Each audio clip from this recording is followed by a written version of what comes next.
Neste segundo vídeo da série Programar não é escrever código, é resolver problemas, vamos exercitar um pouco mais a lógica na tomada de decisões na programação.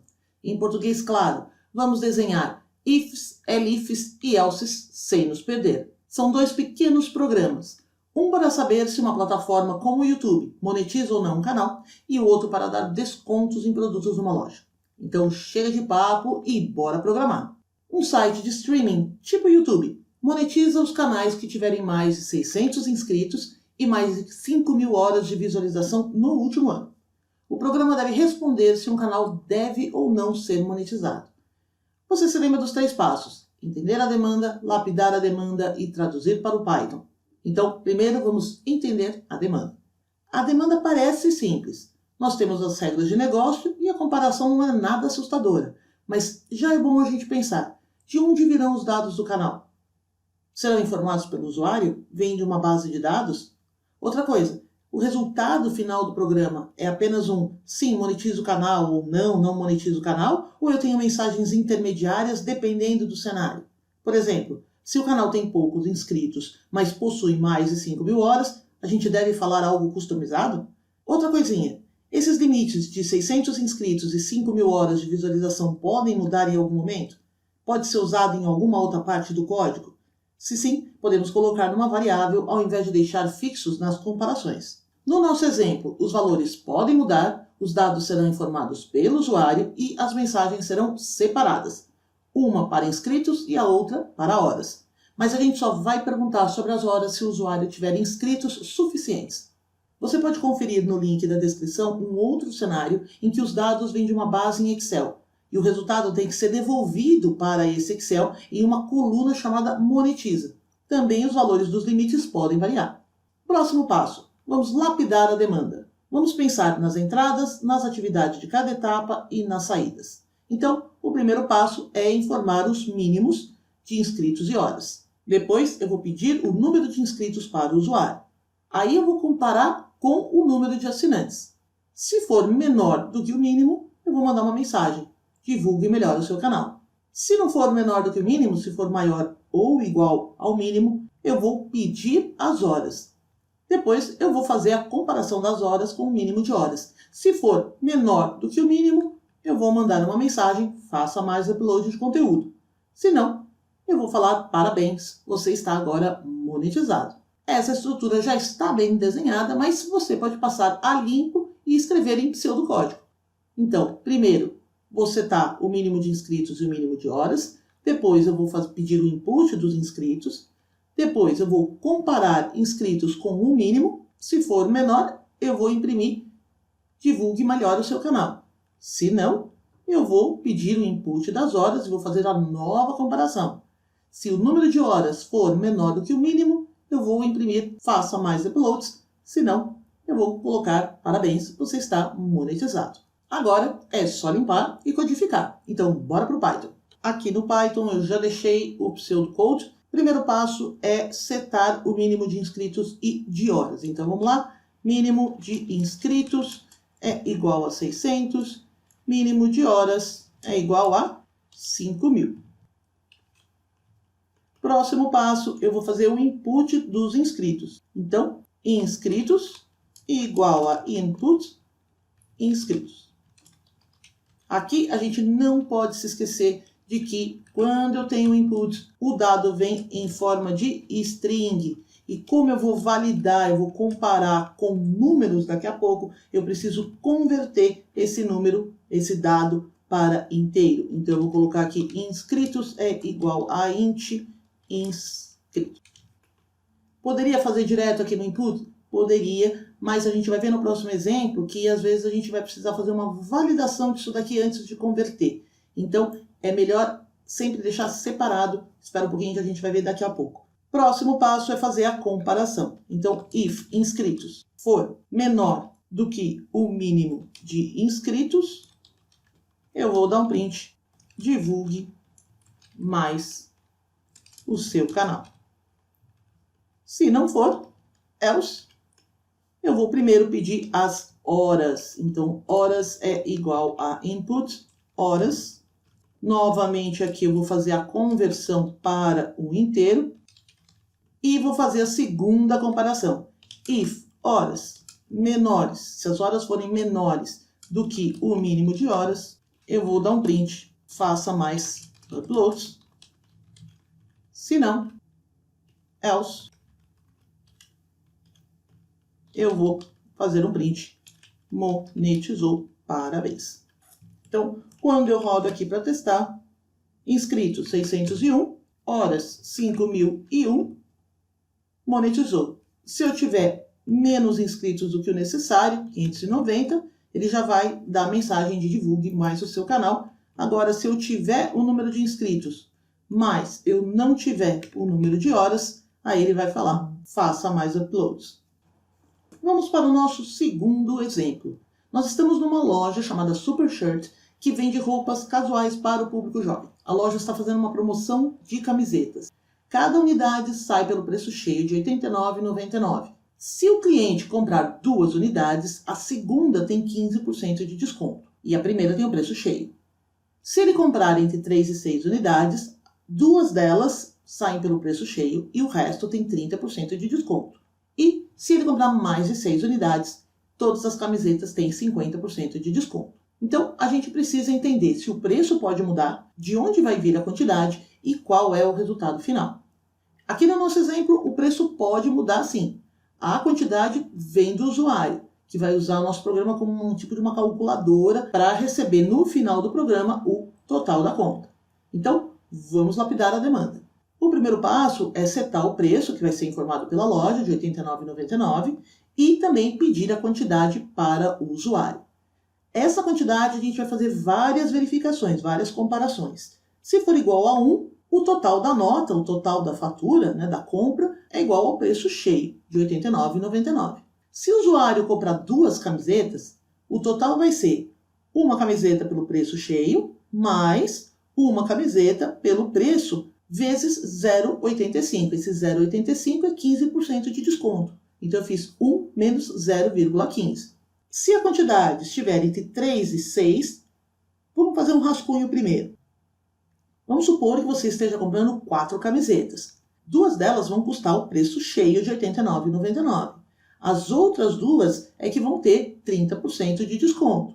Então, o resto é a quantidade de camisetas que você comprar, que pode ser 3, 4, 5 ou 6, menos as 2 unidades que vão ficar pelo preço cheio. Então, se a gente transformar isso numa equação, o que a gente tem? O total da compra vai ser 2 camisetas pelo preço cheio, mais a quantidade de camisetas menos 2, que a gente vai pagar o preço cheio, vezes o preço, vezes 0,70. Esse 0,70 é o 30% de desconto, 1 menos 0,30. E o último caso é mais fácil. Se for maior do que 6, eu tenho o total é igual a quantidade vezes o preço, vezes 0,5, que é 50% de desconto, então a conta cai pela metade. Em qualquer uma dessas situações, quando terminar a conta, eu tenho que imprimir o total. Então, mostrar o total pode ser uma coisa que a gente vai fazer depois que o if acabar. Eu não preciso colocar em cada partezinha do if, dar um print do total. Esse mostrar o total, vocês vão ver que vai estar fora do if. Agora, vamos passar para o pseudocode. Então, primeiro, setar o preço. Segundo, fazer o input da quantidade. Começam as verificações. Se a quantidade for igual a 1, o total vai ser igual ao preço. Se a quantidade for igual a 2, o total vai ser igual ao preço cheio, uma camiseta, mais uma camiseta, o segundo preço, vezes 0,85. Se a quantidade for maior do que 3 e menor do que 6, aí a gente vai fazer aquela continha um pouco mais complexa. São 2 camisetas pelo preço cheio, mais a quantidade menos 2 camisetas, vezes o preço, vezes 0,7. E, por fim, se tiver mais de 6 camisetas, o total vai ser igual a quantidade vezes preço, vezes 0,5. E repare que a última linha, o print total, ele vai ficar fora do if. Ele não está indentado dentro do if e ele não participa de cada um dos ifs. Eu posso fazer esse print total uma vez só, fora do if no final do programa. Agora, vamos voltar para o Colab. Você deve ter reparado que no primeiro exemplo, eu deixei todo o pseudocode aqui em cima e fui fazendo o código aqui embaixo. Agora, a gente vai intercalar os comentários do pseudocode e o código. Qual é o melhor jeito? Aquele que deixar você mais confortável para programar, para seguir o passo a passo. Tem gente que prefere fazer intercalado, tem gente que prefere deixar todas as instruções em cima, isso aí acompanhando. Realmente é de cada um. Então, vamos lá. Eu vou setar aqui o preço, é igual a 89,99. Lembra que o divisor de decimal aqui é o ponto e não a vírgula. Segunda coisa, a gente vai fazer o input da quantidade. Então, eu vou colocar quant igual a input quantidade. Próximo passo. Se a quantidade if quant igual a 1, o total vai ser igual ao preço. Se elif, lembra que o elif é igual ao else, senão, e um if logo depois. Eu tenho mais de uma opção dentro do mesmo if. Então, se a quantidade for igual a 2, o total vai ser igual ao preço mais um outro preço vezes 0,85. Você poderia também colocar só ponto e 0,85 que o Python entende. Terceira possibilidade. Elif quant maior igual a 3 e, ao mesmo tempo, quant menor ou igual a 6, entre 3 e 6, o meu total vai ser igual a 2 vezes o preço mais quant menos 2 vezes preço vezes 0,7 ou simplesmente 0,7. E elif quant maior do que 6, eu vou colocar total igual a quant vezes preço vezes 0,5. E no final, depois que acabam todos os ifs, é que eu vou dar um print no total. Você pode estar me perguntando por que eu não coloquei essa última opção aqui como um else, já que é a última opção que eu tenho aqui. E eu vou explicar por quê. A gente vai ver daqui a pouco, quando a gente fizer alguns testes, que a gente está esquecendo algumas opções aqui.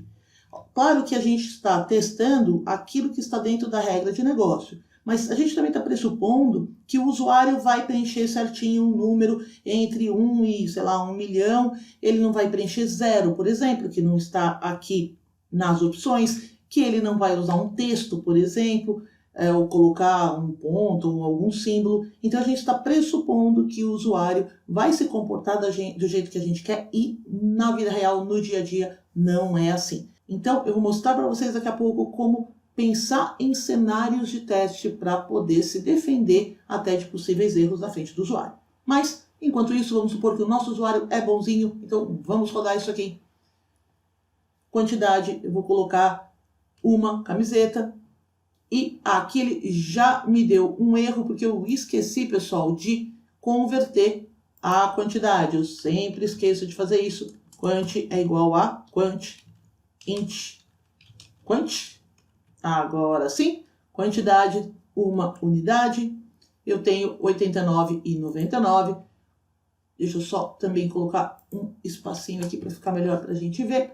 Se eu colocar 4 camisetas, ele faz a conta para mim. Se eu colocar 10 camisetas, ele também faz a conta. Quando você faz um programa que tem contas, tem cálculos, tem fórmulas no meio, você deve fazer os cálculos manualmente de cada um dos cenários, na calculadora mesmo, no Excel, alguma coisa assim. Coloca a parte para que você teste se a conta está certa. Aqui eu estou pressupondo que a conta esteja certa, tá? A gente não vai precisar fazer isso, mas no mundo real é importante que você teste todos os cenários possíveis e prováveis. Mas a gente também tem que testar os improváveis. Um cenário improvável, por exemplo, é o usuário colocar, ao invés de um número, escrever 2 camisetas por extenso. É improvável, pessoal? É improvável, mas acontece. Eu recebo um erro falando que eu não consigo converter para inteiro a palavra duas. Onde ele está tentando converter para inteiro? Ele está tentando converter aqui. Então, o que eu preciso fazer é verificar antes de converter para inteiro se esse valor da string, lembra que quando vem do input é sempre uma string, eu tenho que verificar se essa string contém apenas dígitos. Como é que eu faço isso? If quant is digit, abro e fecho parênteses, aí sim que eu vou fazer a conversão. Claro que para funcionar não basta apenas ter esse quant aqui. Todo o resto do código também vai ter que estar dentro desse if, ou seja, eu só vou fazer todas as verificações aqui, todas as comparações, se eu conseguir fazer a conversão do meu quant para inteiro. Agora sim, quando eu rodo, quando eu escrevo duas, ele dá o total zero. Aqui nesse caso eu posso, inclusive, nesse if aqui que ele está verificando se é dígito ou não, colocar uma mensagem aqui embaixo. Print valor incorreto. Então, quando eu rodo, se a pessoa escrever duas camisetas, ele vai falar valor incorreto e imprimir o total. Com o tempo, você se acostuma a já pensar nesses cenários ao longo das etapas. É uma questão de experiência. E você deve ter percebido que a gente só usou input, print e if nesse exemplo. São comandos muito simples, mas a gente precisa treinar o cérebro para resolver esses problemas mais simples primeiro e depois partir para problemas mais complexos. Se você tiver alguma dúvida, deixe aqui nos comentários. E se você gostou do vídeo, dê um like e inscreva-se no canal. E até a próxima!